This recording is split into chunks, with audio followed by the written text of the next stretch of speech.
디모데후서 2장 8절입니다. 제가 읽겠습니다. 나의 복음과 같이 다윗의 씨로 죽은 자 가운데서 다시 살으신 예수 그리스도를 기억하라. 복음을 인하여 내가 죄인과 같이 매이는 데까지 고난을 받았으나 하나님의 말씀은 매이지 아니하니라.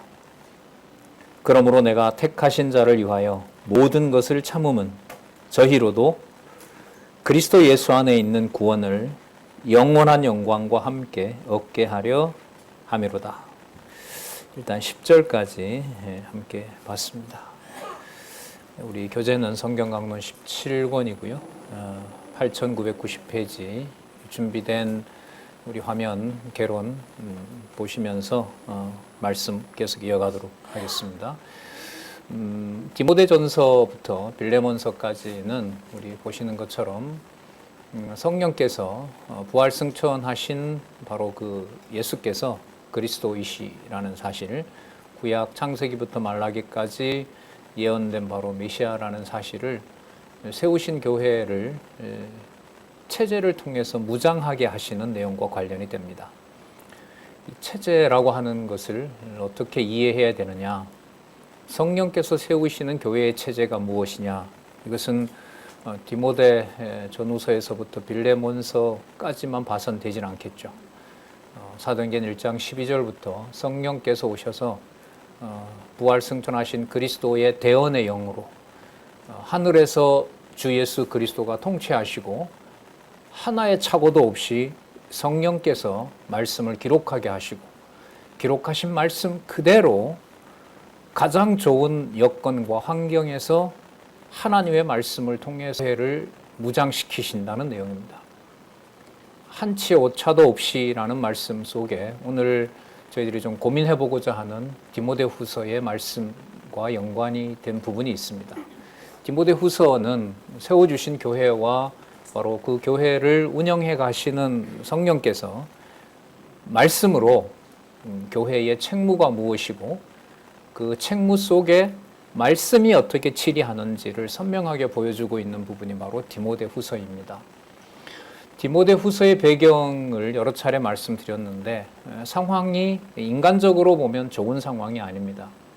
동력자들은 떠나 있고 가르친 3년이나 가르쳤던 교회는 돌아섰고 동력자들은 아프고 점점 남겨진 그 디모데 같은 경우에 강론자죠. 목회자 디모데는 건강마저 손상되어 가고 있고 후서의 말씀으로 봤을 때 부활신앙을 흔들고 있고 부활신앙을 흔들어 버리면 이 지상에서 육신의 몸을 가지고 살아간다는 건 아무 의미가 없습니다. 그야말로 진짜 아무런 의미가 없는 허무한 삶이 되어 간다는 바로 그 내용인데 그걸 에베소 교회에 바울과는 함께 했지만 구체적인 이름도 나오죠. 후메네오라고 하는 사람 위에 그런 사람들이 함께 했을 때는 동력자지만 바울이 2차 투옥되었던 바로 디모데 후서를 쓸 때에는 함께 감옥에 있던 자들조차도 다 떠난 상황입니다. 즉 고민이 하나 이제 질문이 생기더라고요. 이 오늘 디모데 후서 말씀을 준비하면서 이것이 이런 상황이 진리의 말씀이 치리하는 가장 좋은 상황이냐? 좀 더 질문을 드리면 지금 내 육신의 몸을 이 땅에 두시고 오직 말씀만 바라보게 하시는 이 상황, 나의 상황, 내 가정교회의 상황, 지역교회의 상황, 한국교회의 상황, 나아가 아까 목사님의 간절함 속에 봤지만 세계교회가 무너지고 있는 이 상황이 디모데후서에서 말하는 말씀으로 치리하기에 가장 좋은 여건이냐? 이때 가장 좋다는 것은 우리 기준으로 가장 좋지 않다는 것을 의미하겠죠.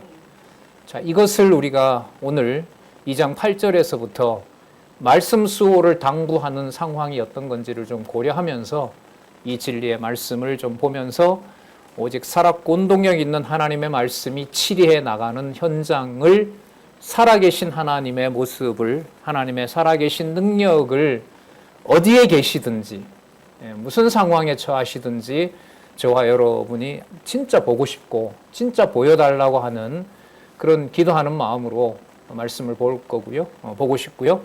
그걸 각 순간마다 성도님들도 오늘 짧은 시간이지만 그 말씀을 통해서 그 상황이 하나님 살아계신 가장 분명한 하나님을 드러내시기에 가장 구체적이고 가장 좋은 상황이다, 선한 상황이다라는 것을 하나님께서 믿음을 주시기를 간구하는 마음으로 보도록 그렇게 하겠습니다. 먼저 2장 1절에서부터 21절까지 말씀 수호를 당부하는 내용이 나오고요. 이어지는 내용이죠. 그러므로 거짓된 이단을 징계하시는 내용이 바로 3장으로 계속 이어집니다. 2장 8절에서부터 13절 복음과 고난의 결과 및 이유에 등 밑분 말에 관해서 밝혀주는 내용입니다.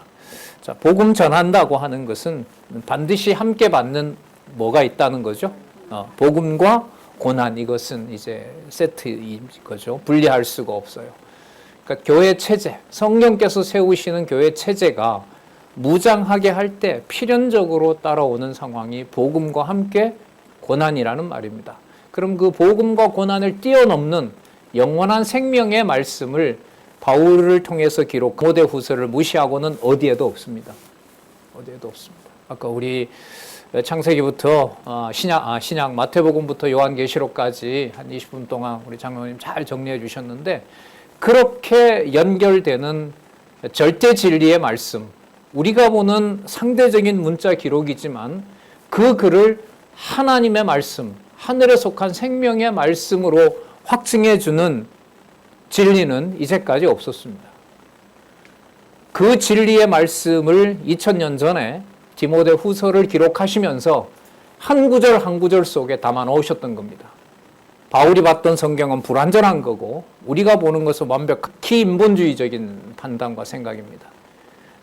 그래서 우리가 이 기록한 말씀을 하나하나 놓치지 않고 강론집에서 하나씩 풀어놓은 이유가 모든 개념들이 살아계신 하나님의 말씀, 창세전 하나님이 작정해 놓으신 그리스도에게 주고자 했던 생명의 말씀이라는 사실을 확증해 주고 있습니다 라고 하는 것이 여러분들이 보고 계신 1페이지부터 보았던 오늘 보고 계신 8990페이지라는 겁니다. 마지막 9882페이지까지 계속 이어지는 거죠. 자, 그러면 다시 한번 보도록 하겠습니다. 고난의 결과와 함께 반드시 그리스도의 심판 때는 죽어서 우리가 왕노릇한다. 이건 지상에서 도저히 이해할 수가 없는 개념인 거죠. 자, 아까 우리 8절에 보시면 다윗의 씨로 죽은 자 가운데서 다시 살으신 예수 그리스도를 기억하라. 그럼 이것은 죽은 자 가운데서 부활하신 상황은 부활하신 그리스도가 왕권을 가지고 계시고 그분이 이 땅에서 복음과 함께 뭘 받으신 분이다? 고난을 받으신 분이다. 그 확증이라는 거죠. 그렇죠. 가정교회에서부터 부모의 수고와 할아버지 할머니의 수고와 또 지역교회에서 수고하는 우리 동력자들과 선배들의 교회를 위한 또 지체들을 위한 수고가 단지 이런 어떤 모임에서 자기가 그런 직분을 가지고 있으니까 저런 일을 하는구나라고 하면 우리 너무나 우리 지식이 성경신학인을 자부하는 우리가 봤을 때 좀 천박하죠. 그리스도의 부활과 그리스도가 자기 교회를 위해서 모든 것을 던지셨던 그 모든 사안들을 인간적으로 평가한다는 것은 순간 다 이제 날아가 버리는 거죠. 그게 사실 어떻게 보면 마음이 많이 아프죠. 하나님이 보이질 않으니까. 그리스도의 통치라는 걸 감을 잡을 수 없으니까. 엄청 수고한 분 속에서 그 사람의 수고가 내 몸을 다 담아버리기 때문에 의 사랑과 하나님 살아계신 증거로 나아가지 않으니까. 이걸 디모데 후서를 통해서 이 말씀을 받지 않으면 2000년 전이나 지금이나 성령께서 주관하지 않으면 도저히 알 수가 없는 겁니다. 그래서 생명의 말씀인 거고 성경 강론집은 모든 주어를 성령께서라고 확정을 해놓은 이유가 바로 거기 있는 거죠. 자, 좀 더 볼까요? 9절에 죄인같이 매이는 데까지 고난을 받았으나, 자, 이게 이제 중요한 말씀이 나오죠. 무엇은 매이지 않는다? 네, 하나님의 말씀은 매이지 않는다. 그럼 감옥에다가 묶어놓은 이 상황이 무엇이 매이지 않는 가장 좋은 상황이라는 거예요? 하나님의 말씀 얽매일 수 없는 가장 좋은 상황이라는 겁니다. 이게 가장 감사한 거죠. 가장 감사한 게 지금 본문에서는 뭐냐 하면 진리의 말씀이 어느 순간에도 얽매일 수 없다는 것을 확증시켜 주는 것. 내 기분과 우리 가족의 상황과 내 지체의 상황과 건강과 재정과 교회 분리 상황과 한국교회 타락과 모든 것을 다 뛰어넘어서 하나님의 심판은 여전히 임하고 계시고 이 세상에 남아있는 동안 가장 분명하고 확증을 해주는 사건은 성경에 기록한 말씀이 하나님의 말씀이고 어떤 경우에도 뭐 하지 않는다? 매이지 않는다는 확신을 주시는 거예요. 확신을 주시는 거예요. 여기에 다급함과 갈급함이 있는 거죠. 예. 자, 계속 볼까요? 10절 그러므로 내가 택하신 자를 위하여 모든 것을 참음은 저희로도 그리스도 예수 안에 있는 구원을 영원한 영광과 함께 얻게 하려 함이라. 여기서 영원한 영광이라고 하는 것은 바로 얽매이지 않는 하나님의 말씀, 죽여도 죽지 않는 부활하셔서 승천하신 영원한 생명 되신 하나님의 말씀. 여러분 하나님의 말씀이 요한복음 1장 1절에는 누굴 가르치죠? 태초에 말씀, 그 말씀이 이 말씀이에요.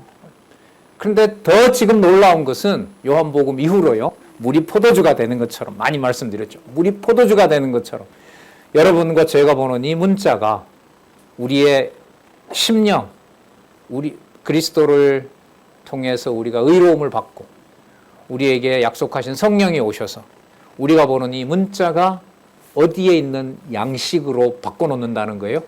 하늘에 있는 양식으로 바꿔놓는다는 거예요. 성경신학에 너무너무 고마운 건요. 창세기 1장 1절 태초부터 계시록 마지막 장 마지막 절까지 주 예수 그리스도의 은혜가 너희 무리와 함께 있을지어다라고 하는 수천 개의 모든 단어가 우리가 이해하는 낱말이지만 어디에 속한 영원한 생명의 말씀이라는 거죠? 하늘에 속한 영생의 말씀이라는 겁니다. 그걸 성경신학은 창세기부터 계시록까지가 다 그렇습니다. 그 모든 말씀이 땅에서부터 하늘로 이어지는 사다리입니다. 야곱이 봤던 바로 자기의 꿈속에서 언약하신 여호와를 연결시켜주는 천사들이 오르락내리락 했던 사다리와 같은 겁니다. 이런 말씀은 이제까지 없었습니다. 가장 말씀을 듣기에 이해하기에 가장 좋은 상황, 그 상황은 하나님의 말씀을 부활하신 그리스도의 능력의 말씀, 사망 권세도 통치할 수 없는 말씀으로 여러분들과 저에게 주신다는 거죠. 이 말씀을 주시는 상황 속에서 이 교육을 가정교회에서부터 단단하게 배웠어야 되는데 그 단절이 이제까지는 심했다는 거죠. 부모의 수고라는 것과 신앙의 선배로서의 수고라는 게 자식 입장에서는 감각이 아직 없어요. 거의 없어요. 부모 입장에서 중간에 끼어서 자식 앞에선 부모와 또 내 부모인 그러니까 3대겠죠. 할아버지 할머니 앞에선 어머니 아버지 입장에서도 부모의 수고에 눈물은 흘리지만 그리스도가 흘리신 바로 교회를 위한 사랑이라고 하는 끈은 아직은 약하다는 생각이 듭니다. 아까 우리 원로님의 강의에서도 가정교회로 돌아가시기 바랍니다. 목사님들에게 그러잖아요. 다음 주는 가정교회. 뭐 요즘 가장 중요한 개념이기도 한 거고요. 자, 이게 이제 많이 생각이 나고 더 간절한 기도가 생기는 거죠. 11절 미쁘다 이 말이요. 믿을만하다 이 말이요. 이 말인 거죠. 우리가 주와 함께 죽었으면 또한 함께 살 것이요. 참으면 또한 함께 뭐 할 것이라? 왕노릇 할 것이라. 그 죽음의 권세를 넘어서는 거죠. 죽음의 권세를 넘어서려면 반드시 뭐여야 돼요? 죽음의 권세를 넘어서게 하려면 반드시 뭐 해야 돼요? 자식한테 잔소리 한번 듣는 것도 기분이 나쁜데 이게 죽을 수 있는 몸일까요? 집사님한테 뭐 잔소리 하나 듣는 것도 막 열받고 막 그러고 한 건데, 하지만 멀지 않은 말씀인 거예요. 왕노릇 한다는 거요. 그리스도와 함께 더불어 왕노릇 한다는 것은 여러분 계시록에 가시면 이 그리스도의 모습이 5장 이후에 실체가 밝혀지죠. 어떤 모습으로 짠 하고 주 예수 그리스도가 나타나시죠? 잡혀주기 위한 그건 아니죠. 그거는 저주의 자식을 얘기하는 거고, 요한계시록 5장 이후부터 사도 요한이 너무 궁금했잖아요. 도대체 만왕의 왕 만주가 되는 이분이 어떻게 준비되어 있는지 이상 보여줄 때부터 너무너무 궁금했어요. 하나님이 요한계시록 5장에 가면 천사를 시켜서 쫙 보여줘요. 문을 확 열었어요. 누가 있어요? 어린 양입니다. 오래전에 죽은 어린 양이 만왕의 왕 만주의 주입니다. 이걸 다음 세대, 저희 세대는 가정에서부터 주 예수 그리스도의 마지막 왕권은 어린 양 만왕의 왕 만주의 권세이기 때문에, 그게 결론이기 때문에 지상에서 그 어린 양의 권세를 가정교회에서부터 든든하게 배웠으면 좋겠다는 거죠. 이게 여러분 체제의 무장에서 가장 중요한 핵심 개념입니다.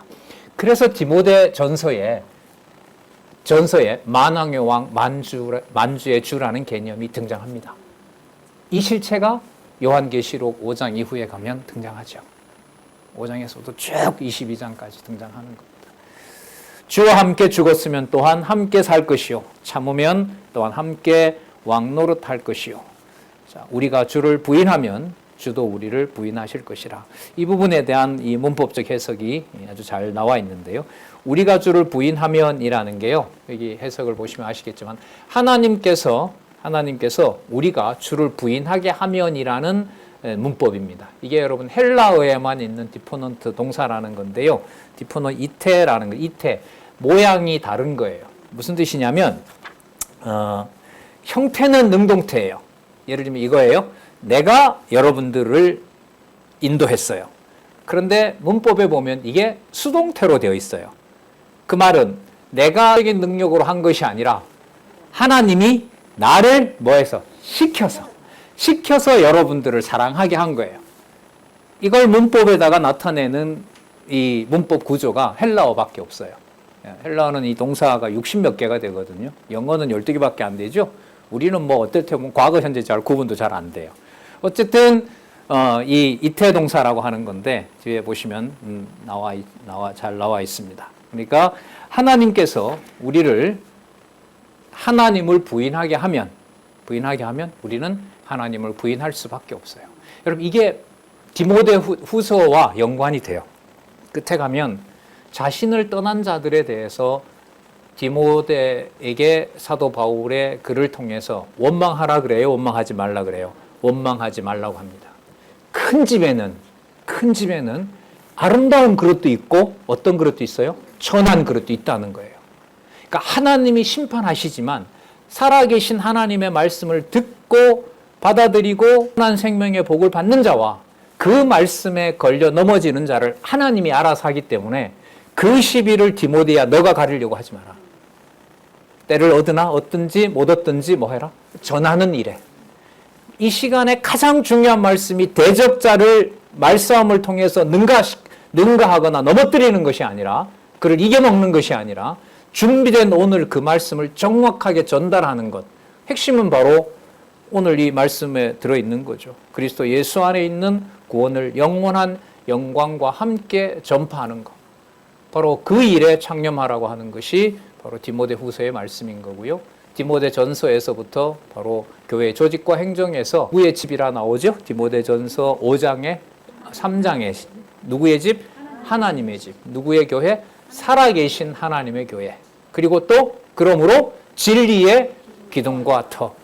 거기에 창념하고 다른 데 시간을 보내지 말고 언쟁하는 것에서 너 주장을 증명하는 일에 몰두해서는 안 된다.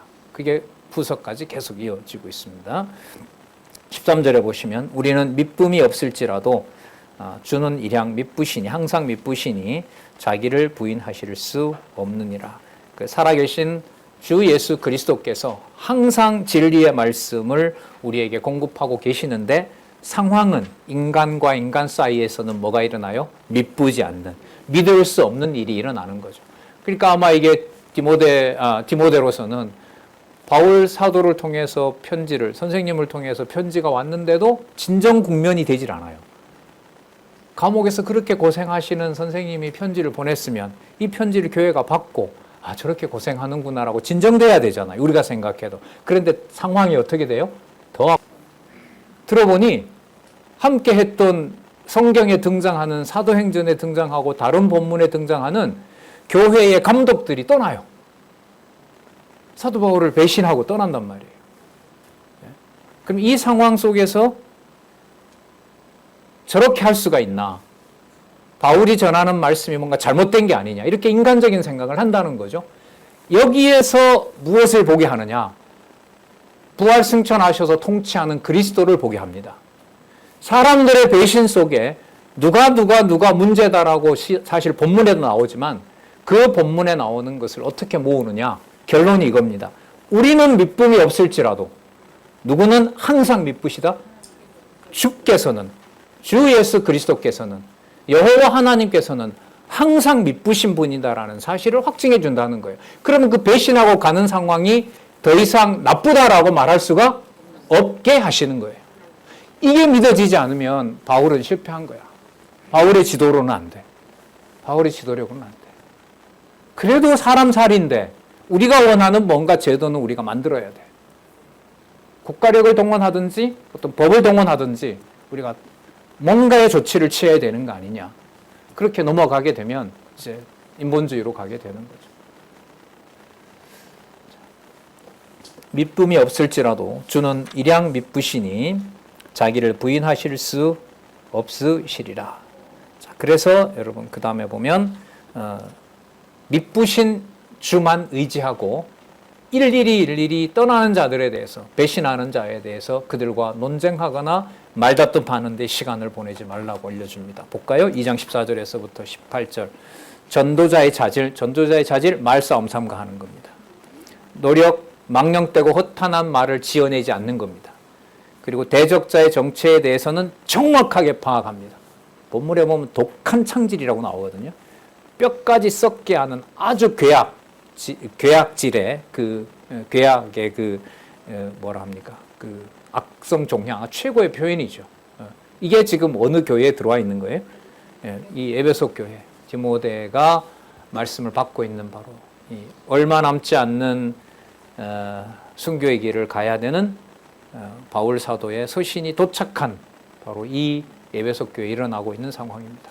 이 상황이 복음을 전하기에 진리의 말씀으로 교회 체제를 무장하기에 가장 최선의 상황이 맞다고 보십니까? 질문 한번 던지고 가겠습니다. 이게 여러분 디모데후서입니다. 볼게요. 너는 저희로라는 말은 2장 1절에서부터 계속 연결이 돼요. 진리 안에 있는 충성된 자들은 그대로 사전의 의미로 번역하면 신실한 자들입니다. 아까 뭐라고 나왔냐면 미쁘시다 그랬죠. 그렇죠? 누가 미쁘시다는 거예요? 주 예수 그리스도께서 미쁘신 거잖아요. 그럼 그 미쁘신 자들의 안에 그 미쁘심이 그걸 그대로 따르는 충성된 자들이 있어요. 그 자들에게 이 일을 기억하게 하며, 이 일이라는 것은 여러분 복음과 함께 뭐가 따를 수밖에 없다? 고난이 따를 수밖에 없다. 그러면 교회가 진리로 무장하는 상황에 누구는 반드시 생긴다? 배신자는 반드시 생긴다. 그리스도가 자살하신 거 아니죠. 그리스도가 누가 죽인 거예요? 유대와 악한 세력이 죽인 거잖아요. 그 결과는 뭐였습니까? 부활이셨죠. 그리고 승천하셔서 아버지 우편에 왕노릇 하시는 거였잖아요. 그럼 교회 무장해서 교회를 해체하고 진리의 말씀을 부정하게 하고 듣지 못하게 하는 그 상황이 그리스도를 대적해서 죽이는 상황과 똑같다는 거예요. 따라서 그 상황은 그리스도의 부활의 영광을 깨닫기에 어떤 상황이다? 가장 좋은 상황이다. 그래서 나는 곧 간다. 나는 내게 준비된 면류관을 받으러 간다. 이렇게 나오잖아요. 이런 규모로, 이런 의미로 이 인생살이에서 그렇게 많은 땅을 퍼부었던, 뭐 그렇지 않은 분도 있겠죠. 일찍이 부모를 모르는 분도 있겠죠. 어쨌든 내 육의 몸이 이 땅에 태어나서 내 모든 감정을 다 쥐고 있는 바로 그 부모의 또 형제의 그러한 어떤 사랑이라고 하는 이른바 좀 인간적인 그런 어떤 정에 꽉 차 있는 바로 그 그리스도의 사랑을 깨닫게 하는 바로 그 원천이었다는 사실을 우리는 많이 기억하지 못했습니다. 많이 짚어보지를 못했습니다. 이렇게 만들어진 어떤 외부 기관에 나와서 성전다 뭐다 이렇게 잘못된 교육을 받으면서 우리 첫 시간에도 교회 체제개혁 강의를 들었지만은 그런 어떤 모르니까요. 모르게 하셨으니까. 그 부활의 영광이 바로 여러분과 제 몸이 있는 디모데로 보면 어머니와 외조모 유니게가 함께 그 속에, 그 사람들 자랑이 아니에요. 그 속에 믿음이 주관한다고 나옵니다. 믿음이 너희 그 안에 있으면서 봤던 것처럼. 그럼 디모데가 현재 견디기 힘든 교회의 이 상황을 교회의 지체로서 그리스도의 영광을 보고 자란 것은 바울의 말에 의하면 어디라는 거죠? 어머니와 할머니가 있는 바로 그 교회였다는 거예요. 연결이 되어야 되고 떨어질 수가 없는 겁니다. 그러니까 참 놀랍지 않아요? 부모가 내 신앙을 보면, 자녀가 내 신앙을 보고 또 부모가 내 신앙을 보면서 그리스도의 부활을 연상하게 한다? 여러분 이건 디모데 후서를 이렇게 읽지 않으면 알 수가 없죠. 진짜 심한 말씀이죠. 14절 너희는 저희로 충성된 자들에게 고난받으며 말씀을 전하는 것을 기억하게 하며 그 다음 보세요. 뭐 하지 말라고요? 말다툼을 하지 말라고 하나님 앞에서 엄히 명하라. 이런 상황으로 봤을 때 바울이 편지만 보낼 게 아니라 바울이 이 정도로 지적했으니까 우리가 뭔가를 해야 되지 않느냐. 저렇게 함부로 말하는 부활 없다는 자를 가만두면 되겠느냐. 당장 우리가 찾아가서 정죄를 하든지 하지 말라. 말다툼하지 말라. 말다툼하지 않으면 뭐밖에 안 남아요? 바울 사도가 보내준 편지밖에 없어요. 그 편지 강론시간 알리겠죠? 전통으로 보면 아침부터 저녁까지 강론했죠. 에베소 교회에서. 그죠? 네. 바울 사도가 예루살렘으로 가면서 강론 전통이죠. 아침부터 밤까지 그냥. 당시의 성경은 구약밖에 없으니까요. 또 그 중간중간에 신약 성경이 쓰였으니까 바울을 통해서 보내왔던 말씀, 그 다음에 제자들을 통해서, 사도들을 통해서 보내왔던 그 말씀을 사도들이 공유하면서 강론하는 일에 올따라고 하는 거죠. 그래서 정해진 시간, 주기적인 시간이 가정교회를 주관해 가는 것은 엄청난 복입니다. 저도 좀 하나님 다 섭리하신 거니까 좀 시도를 해보려고 자녀들이 학생들일 때는 이렇게 저렇게 좀 구슬려서 방학 때 2박 3일, 3박 4일 소망수양관도 한번 다녀오고 이렇게 했는데 더 이상은 그 다음은 안 되더라고요. 한편으로도 착각한 것도 있어요. 교회 학교를 이 말씀운동에서 자랐고 그때 제가 지방에 있었는데 한 6년 자랐고 그리고 또 장안중앙교회 와서 몇 년 그래도 주일날 공부하고 하기 때문에 사춘기가 지나고 이 청년이 되면 자동으로 이 말씀을 듣는 게 아닌가. 어떻게 보면 교회 학교에다가 제 책임을 떠넘겨 놓은 거죠. 이렇게 컸으니까. 물론 하나님께서 그렇게 하신 건데 깊이 돌아보고 있죠. 간구하고 있고요. 다음 세대들에게 혼자 할 수 없는 일이기 때문에 팀 교사님들과의 연대 문제, 팀 교사님들과 홈 교사님들의 함께하는 협력, 하나님 이거 좀 이루어 주시면 안 되겠습니까? 이런 기도가 너무 간절합니다. 말다툼하지 말라고 하나님 앞에서 미명하라. 이는 뭐라 그럴까요? 유익이 하나도 없고 도리어 듣는 자들을 뭐 한다? 망하게 한다. 뭐가요? 지도자들의 말다툼. 진리 변증하고 여러분 말다툼은 다른 겁니다. 진리 변증은 근거가 있습니다. 처음서부터 끝까지 모두 다 말씀. 성경에 근거하느냐 하지 않느냐. 그리고 성경신학이 주장하는 것은 모든 증거를 사람의 교훈으로 받는 것이 아니라 하나님 살아 계신 계시의 말씀으로 결론이 나느냐. 인간의 명령으로 내리느냐. 거기에 진리를 구분하는 아주 분명한 척도까지 다 제시해 놓고 있지 않습니까? 15절 내가 진리의 말씀을 옳게 분별하며 부끄러울 것이 없는 일꾼으로 인정된 자로 자신을 누구 앞에? 하나님 앞에 드리기를 힘쓰라. 그 말은 하나님 앞에서 주어진 말씀 가르치는 일, 그것도 논쟁할 생각하지 말고 말다툼에서 논쟁에서 이기려고 하지 말고 논쟁은 여러분 헬라 문화에서 정치로 나가는 1번지입니다. 여러분 어거스틴이라고 들어봤죠? 어거스틴 대학의 전공이 뭐냐면 말싸움하는 논쟁술이었어요. 그걸 배워야 돈을 법니다. 요즘으로 말하면 어떻게 보면 사법관이 되는 거죠. 그런 거예요. 그러니까 이게 뭔가를 지도하는 사람들에게는 익숙합니다. 그거 하지 말라는 거예요. 배운 게 이건데, 헬라 문화에서 다른 사람들과 대화하는 것이 바로 이 기술인데, 이 대화 기술을 쓰지 말고 보내준 것 그대로 들은 대로 풀어주라는 거예요. 그 선 넘지 말라는 거예요.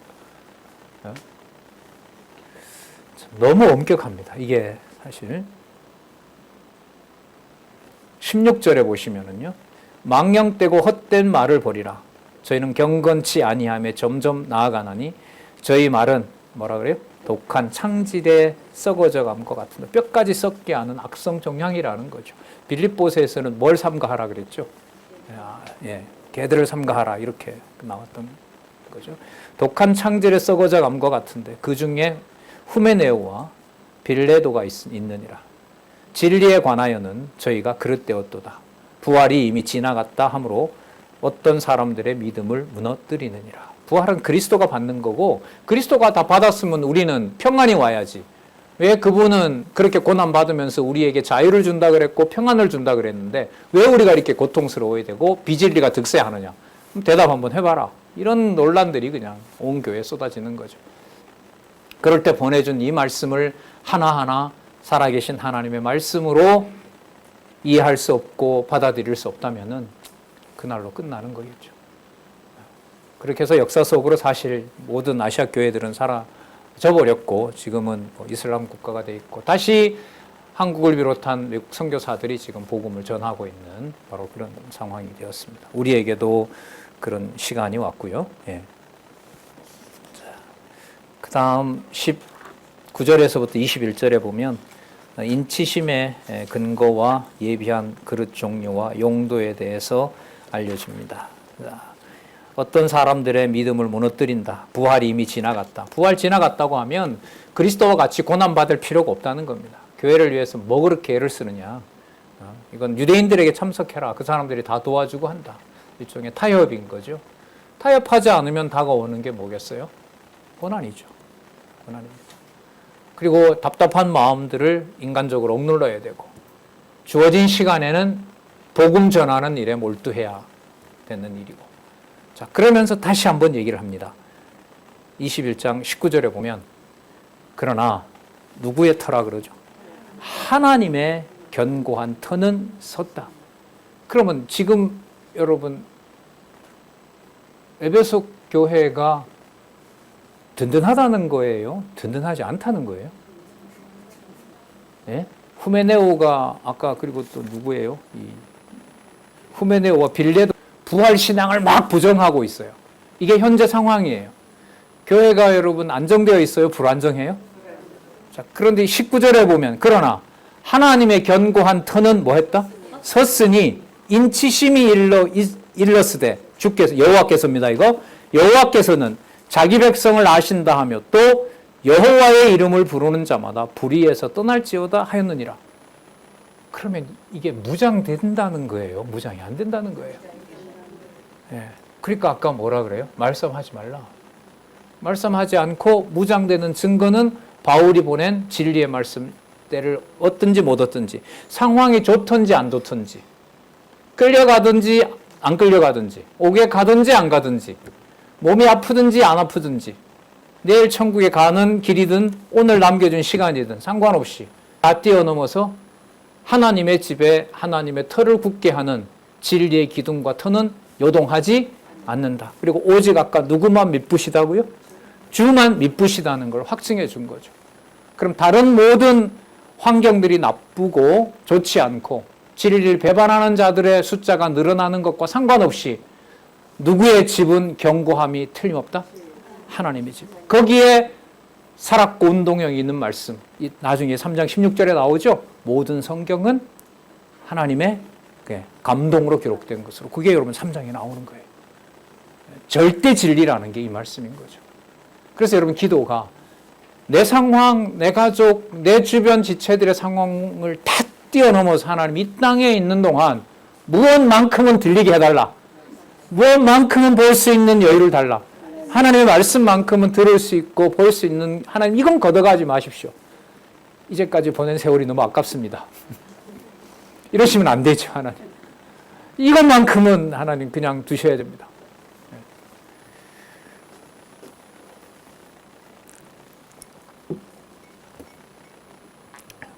그러면서 정리합니다. 주의 이름을 부르는 자마다 불의에서 떠날지어다. 자, 하나님의 경고한 터 하나님 나라입니다. 그리고 거기에 누가 준비되어 있어요? 다 떠난 것 같아도 인지심을 받은 자기 백성이 있어요. 실제로 이름이 나와요. 디모데 이름도 나오고 함께하는 여기 그 이름이 구체적으로 나옵니다. 배반했던 자 이름도 나와요. 그 모든 것들을 하나님의 집에서 하나님이 관리하고 있고 말씀이 전해지기 때문에 그 일이 구분되는 하나님의 심판이다. 이걸 알려줍니다. 20절 같이 한번 읽어보실래요? 20절부터 21절까지 시작. 큰 집에는 금과 은의 그릇이 있을 뿐 아니요 나무와 질그릇도 있어 귀 쓰는 것도 있고 천이 쓰는 것도 있나니 그러므로 누구든지 이런 것에서 자기를 깨끗이 하면 귀 쓰는 그릇이 되어 거룩하고 주인의 쓰심에 합당하며 모든 선한 일에 예비함이 되리라. 모든 선한 일은 오늘 본 우리 말씀으로 본다면은 그리스도가 이 땅에서 목숨이 사라지지 않고 그리스도가 죽으신 그 상황이 어디에 있는 영광을 취하는 일이 되는 것이다. 하늘에 속한 영광을 취하는 것과 관련이 된다는 거죠. 그래서 진리의 말씀이 정확하게 이 시대에 성경 신학을 통해서 확증된 이 세대는 세계 역사, 기독교 역사, 기독교 사상의 역사를 조금 알고 있는 저로서는 거부할 수가 없습니다. 두려울 뿐이에요. 왜? 디모데후서만 보더라도 함께했던 동역자도 하나님이 뭐해요? 보내요. 어제까지 함께 가룟 유다도 하룻밤에 보낸단 말이죠. 그걸 어떻게 인위적으로 할 수가 있겠습니까? 치시더라도 하나님 살아계신 건 놔두고 치세요. 뭐 이런 자꾸 극단적인 생각이 돼요. 사악함과 간절함이 막 교차해요. 그렇게 보낼 인생을 하나님 그렇게 보내면 안 되죠. 가룟 유다는 가룟 유다고 저는 저니까 거기에다가 저를 쓰면 안 되지. 이런 얼마나 이 사악한 욕망입니까? 아까 우리 장로님 죄인의 눈 그러는데 등에 땀이 조금 흐르더라고요. 그게 내가 관리할 수 있는 거라면 그리스도도 내가 되는 거지. 그러므로 누구든지 이런 것에서 자기를 깨끗하게 하면 귀 쓰는 그릇이 되어 거룩하고 주인의 쓰심에 합당하며 모든 선한 일에 예비함이 되리라. 자, 그러면 모든 선한 일이 아까 누구의 집이라 그랬어요? 하나님의 큰 집에서 바울이 감옥에 있든 디모데가 있든 상관없이 다 초월해서 무엇이 전달되고 무엇이 드러난다는 거예요? 진리의 말씀이 전해지고 진리의 말씀이 얽매이지 않는다면 교회 체제가 해체되고 있다라고 말할 수가 없다. 하나님 이건 지켜주십시오. 이게 기도가 되는 거죠. 바로 이해를 하고 하나님이 제2의 관계를 넘어서서라도 제 손해를 하나님이 섭리하시면서라도 진리의 말씀이 살아서 역사한다는 건 믿어지게 해주세요. 근데 여러분 너무 치면은 말씀 듣고 뭐 하는 것도 다 싫은 거 아시죠? 아, 그러지 않으셨어요? 아, 말씀은 딱 붙잡고 계셨어요? 예, 아유, 부럽네요. 옛날에 어떤 선배가 계셨는데요. 일찍 암에 걸리셨어요. 그래서 이 케어하시는 남편 집사님이 그때는 테이프 시대였거든요. 녹음기를 사서 테이프에서 딱 틀어놨어요. 근데 너무 아프니까 카세트를 들여다가 방바닥에다 박살을 내면서 이게 지금 나한테 뭔 상관이 있냐는 거예요. 한동안 제가 시험에 들었어요. 하나님 자녀 되는 게 카세트 테이프 부셨다고 지워버리겠습니까? 지옥 같다고 할 수 있을까요? 욥도 원망하더라고요.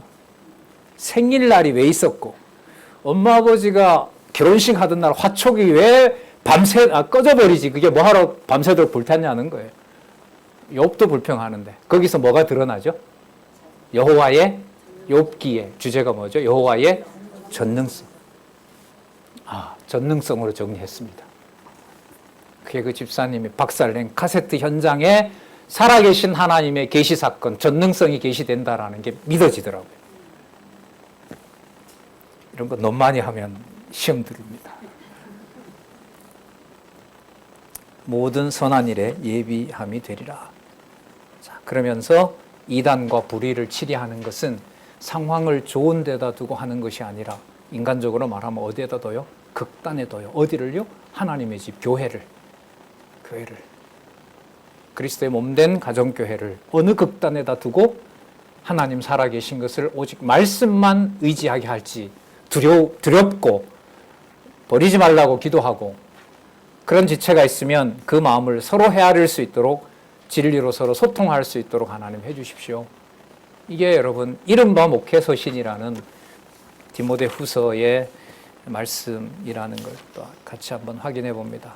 당연하죠. 2장 22절에서부터 4절 이단과 불의의 치리를 살아계신 하나님께서 대언의 영으로 오신 성령께서 부활승전하신 그리스도가 항상 살아계시면서 미쁘신 뜻대로 인치심을 확정하신 자기 성도들에게 그 말씀을 끊임없이 공급한다는 거고요. 그 인물들에 대해서 바울 사도는 구체적으로 나중에 언급하기도 합니다. 자, 그럼 먼저 거짓된 이단을 경계하도록 하는 말씀 볼게요. 2장 22절에서부터 26절 주의 종의 행동과 직무지침에 따른 이유에 대해서 알려주는데요. 자, 주의 종의 책무는 잘 아시는 것처럼 복음 전파입니다.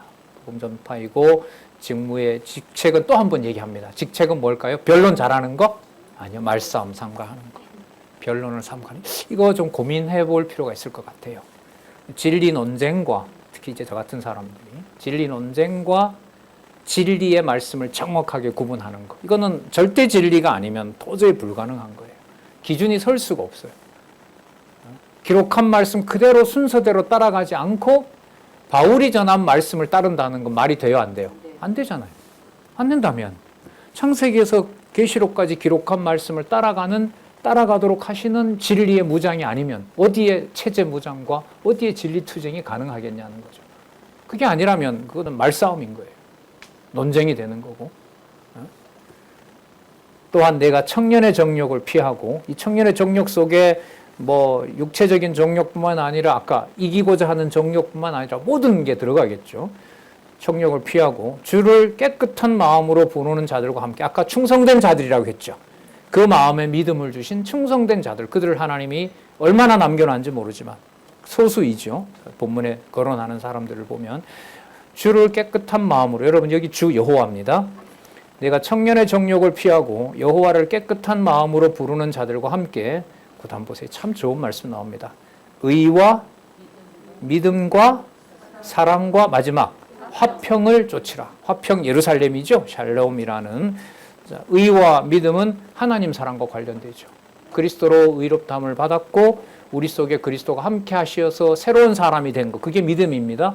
의와 믿음은 뗄래야 뗄 수가 없는 겁니다. 그게 그대로 끝나는 것이 아니라 진리의 말씀이 함께하면 그 진리의 말씀을 듣는 자들과 함께 사랑을 나누게 하고 거기에 화평의 나라, 그리스도의 나라가 거기에 임하는 거죠. 그게 바로 사랑과 화평입니다. 그러므로 이렇게 연결해도 될 것 같습니다. 그러므로 어리석고 다시 나오죠. 어리석고 무식한 변론을 버리라. 어리석고 무식한 변론을 버리라. 의와 믿음과 사랑과 화평에 근거하지 않으면 산을 들어 옮길 만한 믿음이라도 자기 몸을 불사름에 내어줄지라도 뭐라고요? 아무것도 아니다. 아가페와는 무관한 겁니다. 너무 엄격해요.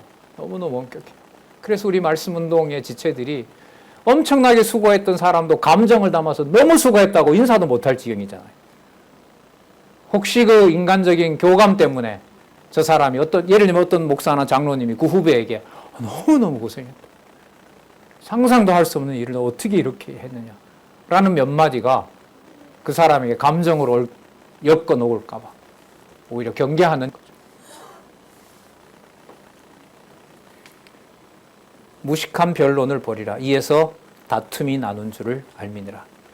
자, 그러므로 24절 마땅히 주의 종은, 주는 아까 여호와와 관련되겠죠. 언약대로 이루시는 여호와를 따르는 종은 다투지 아니하고 모든 사람을 대하여 뭐하라? 온유하라. 예.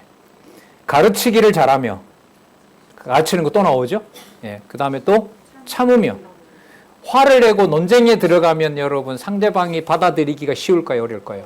거의 불가능합니다. 논쟁으로 가면. 논쟁으로 가느니 차분하게 내 소리를 기회가 올 때 전달하는 거. 여러분 이거 지난번에 이 모습이 누구 모습이었다 그랬죠? 누구 앞에서 누구. 죽음에 직면해서 누구 앞에 서서 본인 말을 차분하게 전달했던 누구. 여름이에요. 여름이어서 피곤하신 거죠. 예. 빌라도 앞에서 당신이 유대인의 왕이요 하나님의 아들임을 차분하게 증거했던 예수 그리스도의 온유함. 지금 이걸 얘기를 하는 겁니다. 그 온유함은 이분이 천국의 만왕의 왕이 되시는 일로 조금 전에 우리가 살펴봤습니다. 자, 거역하는 자를 어떻게 징계한다고요? 온유함으로 징계할지니. 온유함으로 징계하는 게 어떤 걸까요? 예, 죄송합니다. 다음 시간까지 숙제. 가정교회에서 온유함으로 징계하는 게 뭔지 한번. 자, 온유함으로 징계할지니 그리스도의 징계요. 그리스도가 빌라도 앞에서 굴종했습니까? 하나님 아들로서 유대인의 왕으로서 자기 증거를 다 하셨습니까? 다 하신 자리죠. 하나님께서 담아준 진리의 말씀, 입에 담아준 말씀으로 하나님의 아들임을 증거했던 역사입니다. 감정에 뛰어들게 되면 온정에 너무 들어가거나 격한 감정에 서로 충돌했을 때 그 감정, 극단과 극단의 감정을 최선의 감정과 최악의 감정 사이를 진리의 말씀이 주관하지 않으면은 도저히 이거는 성사될 수가 없는 겁니다. 데살로니가 후서에서 우리는 살펴봤어요. 뭐처럼 대하라고요? 지적해서 너가 이단이다라고 지적하라는 거죠. 하지만 뭐처럼 대하지 말라고요? 이미 다 지적해놓고 무슨 또 원수처럼 대하지 않아. 원수처럼 대했는데. 사람을 주어로 이 명제는 풀 수가 없습니다. 말씀의 권위로 가서 해결하지 않으면 이해할 수가 없어요. 온유함으로 징계할지니 하나님이 저희에게 답이 나와요. 하나님이 저희에게 회개함을 주사 무엇을 알게 하실까? 진리를 알게 하실까 하며 저희로 깨어 마귀의 올무에서 벗어나 하나님께 사로잡힌 바 되어 그 뜻을 좇게 하실까 함이라. 그러면 앞에 거론했던 후메네오 같은 자도 뭐 할 수가 없어요? 부활이 없다고 하는 자를 뭐는 해요? 그 진리 아니다. 하지만 네가 걔를 설득하려고 하지 마라. 사람을 동원해서 그 사람을 표로 어떤 제도로 그 사람을 뭐 하려고 하지 마라? 징계하려고 하지 마라. 징계하지 말라. 이 고민되는 구절입니다. 이런 구절들이. 그래서 그 많은 그 서양의 신학자들과 철학자들이 바울 서신을 너무너무 곤혹스러워합니다. 제가 그 철학자 니체를 전공했잖아요. 목사 아들이, 루터교회 목사 아들이었거든요. 너무 성경에 박식한 사람이었죠. 근데 고등학교에 독서클럽에, 대학교 독서클럽에 들어가서 신화클럽에 들어가게 되고 말씀이 허구라는 걸 알고 난 다음에 성경을 전체적으로 비난하고 비판하지만 그 중에서도 사도 바울을 이 지구상에 가장 나쁜 놈이 둘이 있는데 한 놈은 소크라테스고, 소크라테스가 여러분 그 독배를 마시고 죽잖아요. 독배 마시면서 마치 저 세상에 있는 것처럼 얘기했거든요. 아주 진짜 사악한 사기꾼이라고 얘기를 하고요. 또 한 사람이 있는데 바로 바울 사도라는 거예요. 그리스도가 해방시켜 놓은 걸 자기의 아주 헬라 철학적인 논리로 성도들을 요동치지 못할 악의 교리의 구덩이로 몰아갔다는 거예요. 그리고 여러분 이걸 성령께서라고 주어를 안 잡으면 전부 이거 누구 명령이 되죠? 바울 명령이 되거든요. 여러분 그래서 자유주의 신학이 나온 거예요. 이걸 넘어설 수가 없는 거예요. 여기 일관성을 찾을 수가 없는 거예요. 이걸 여러분 성경신학과 함께 여러분들과 저는 상세하게 안내된 이 말씀을 통해서 글쎄요 오늘도 여러분들과 함께 말씀 보면서 성령께서 주관하시지 않는다는 거 말한 적은 없는 것 같아요. 그래야 이 말씀이 해석이 되고 이해가 된다는 것도 알 수 있고요.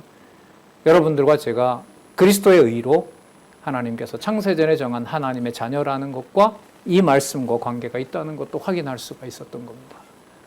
이 모든 문제를 다 해결하고 여러분들과 제가 아침 시간 잠시 이 진리의 말씀 속에서 말씀이 주관해 가시는 교회의 체제와 그 교회 체제는 어떠한 경우에라도 하나님의 큰 집은 흔들리는 적이 없으며 약속하신 대로 하나님의 살아계신 하나님의 교회는 절대 진리의 기둥과 터가 되게 하신다. 그 내용이 전달되는 곳은 교회 체제가 해체되거나 교회 체제가 와해됐다고 말할 수가 없다. 왜요? 그리스도가 약속대로 오셔서 심판하실 거기 때문에. 그때까지 남겨주셔야죠.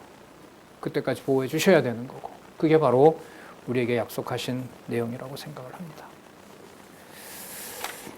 네, 우리 3장 1절부터 말세의 사람들의 행동과 심성 및 불신적 행위를 경계하라고 하는 말씀은요, 우리 다음 시간에 이어서 살펴보도록 하겠습니다. 기도하겠습니다. 하나님 아버지 감사합니다. 사람의 말과 사람의 몸으로 감사할 수 없는 상황에다 두시고 절대 진리를 깨닫게 하시고 절대적인 평안을 기억나게 하시며 상상할 수도 없는 창세전 그리스도 안에서의 비밀과 죽었다가 부활하신 그리스도와 우리가 함께 부활한 하나님의 자녀임을 확증해 주시는 이 말씀을 감당할 수가 없습니다. 위험할 정도로 불안할 정도로 진리의 말씀이 없으면 혹은 이 진리의 말씀이 나의 영혼에서 내 마음에서 떠날까 하나님 극심한 두려움에 몰릴 때도 있습니다. 하나님 그러한 마음을 진리에 대한 사모하는 마음으로 바꿔주시고 함께하는 모든 지체들 또 홀로 있는 지체들 병중에 있는 지체들 오직 말씀 읽고 들을 수 있는 마음의 평안은 하나님 지켜주시옵소서. 예수님의 이름으로 기도드렸습니다. 아멘.